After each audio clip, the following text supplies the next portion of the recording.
What's going on, people? Uncle Hotep back at it again. Sorry for the light. You know, Uncle Hotep is on the road again in the struggle act. How y'all doing? Dave Chappelle, new, oh, let me put them heated seats back on, man. It gets so hot on the heated seats, man. It burns your butt cheeks, man. You gotta turn it off. You're gonna have it on for like 5-10 minutes. Cheek sensitive. Anyway, Dave Chappelle, you know, they put out a new special.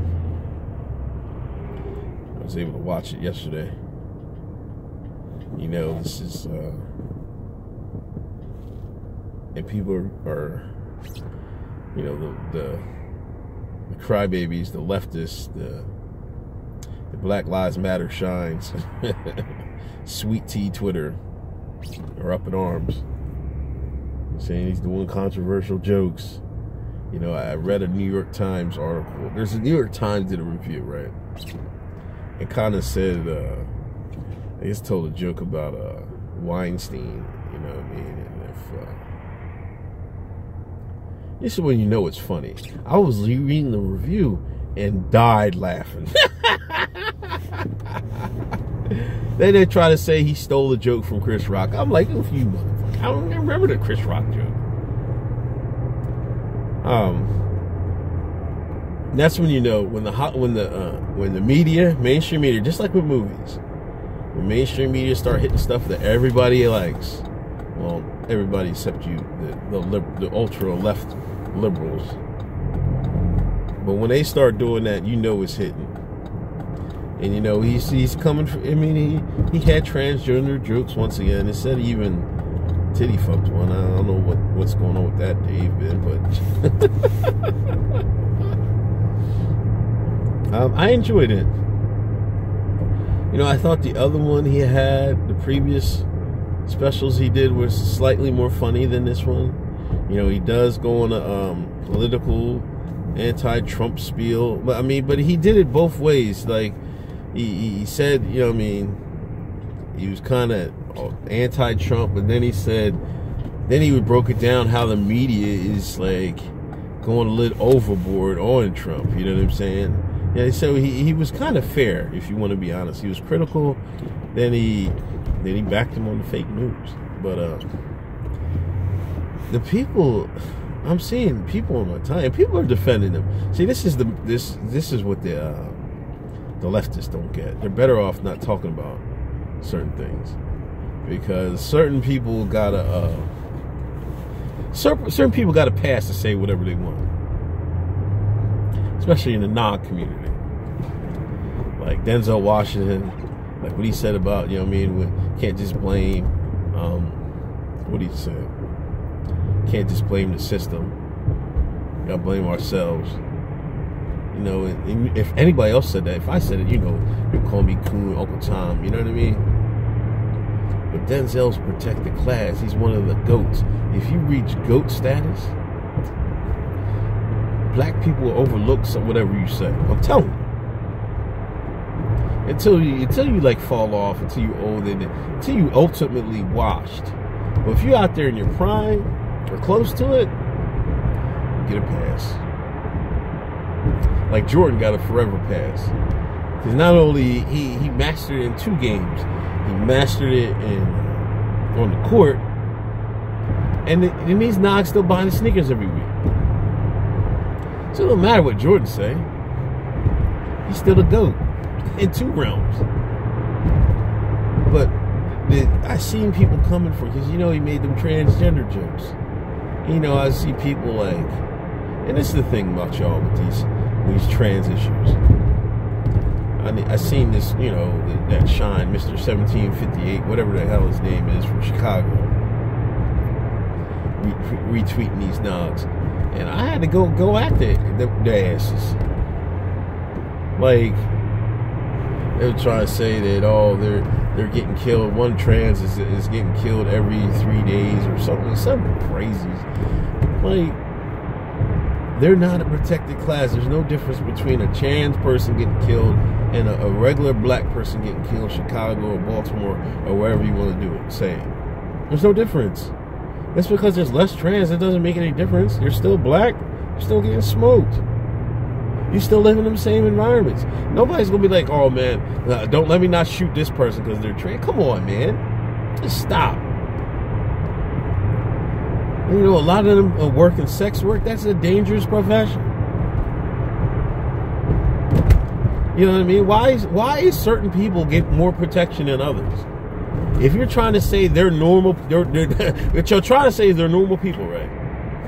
If they're normal people, they should get treated like anybody else. Anybody else. Like anybody else can get joked on. If you can't take a joke, then that's on you.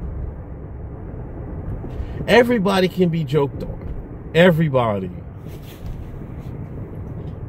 It kills me. So now they're above being joked on. Like, nigga, please. What are y'all talking about? If they want to be normal, then they got to accept these jokes. You see what I'm saying? And their life isn't worth more than mine.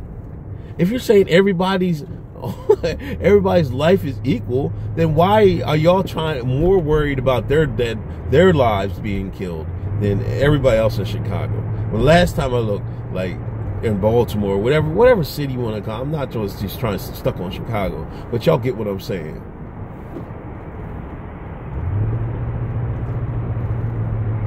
Y'all kill me with that, man. And since he made some jokes about him, y'all, oh, it's problematic. No, it's not. Y'all problematic. And see, that's why I'm telling the leftists, y'all exposing yourselves. Because nobody's going to go turn on Dave Chappelle. I'm just saying it right now. You know, listen, he was so popular. The elves, the elves, he had to break away from the elves. And he just turned down me because everybody loved him. I remember when the Dave Chappelle show was on. I think I might have told the story. There was this white guy at work, man. He used to watch the Chappelle show and come on and do this dude. He was a good imitator. He could imitate voices. What do they call it? Ventriloquist? He'd have everybody in the world workplace dying. Everybody loved Chappelle. White, black, whatever. You know what I'm saying? Everybody was watching that Chappelle show. Why do you think he was like, man, he bugged out? You know what I mean? The elves don't let certain people have too much power, because then Chappelle could go up there and say anything, and like y'all believe it. Y'all, the majority country, be like, if he say if he went up there and said, no more wars, peace in the Middle East, or something. You know what I'm saying? That could sway opinion in this country. They don't want that. They learned the elves and the brackets and the lizard men. They learned that in the 60s. You see what I'm saying? They're not going to let that shit slide again. And this is what they're doing. But I'm trying to tell you, these leftists, they should just leave it alone. Because the more y'all talk about it, more people are defending it. Now people just... 2018, I heard people say, man, we taking it back. We're not taking no, this PC culture is dead. Trump, you see, that's the thing about Trump. He killed PC culture. You know what I mean? That's the point. Like, hey, if the president's saying it, why can't I say it? PC culture is done. We're sticking a fork in it in 2018. Thanks to Dave Chappelle, and Trump. But anyway, check the special out. It was good. It's well worth the watch. I enjoyed it. I might watch it. I'll probably watch it again this week. But, I think I might miss some jokes. But I thoroughly enjoyed it. You know what I mean? Even his talk about the election. When are we going to stop talking about the election? You know what I mean? It's... But I understand this was an old special. He recorded this when did he record this? He recorded this a while, 6-7 months back or something like that. So some of the material's kind of, well, it's not dated, but some of the stuff he's talking about usually we wonder why. it is what it is. I liked it. So if I liked it, y'all should like it. Anyway, this is Uncle Hotel. Peace.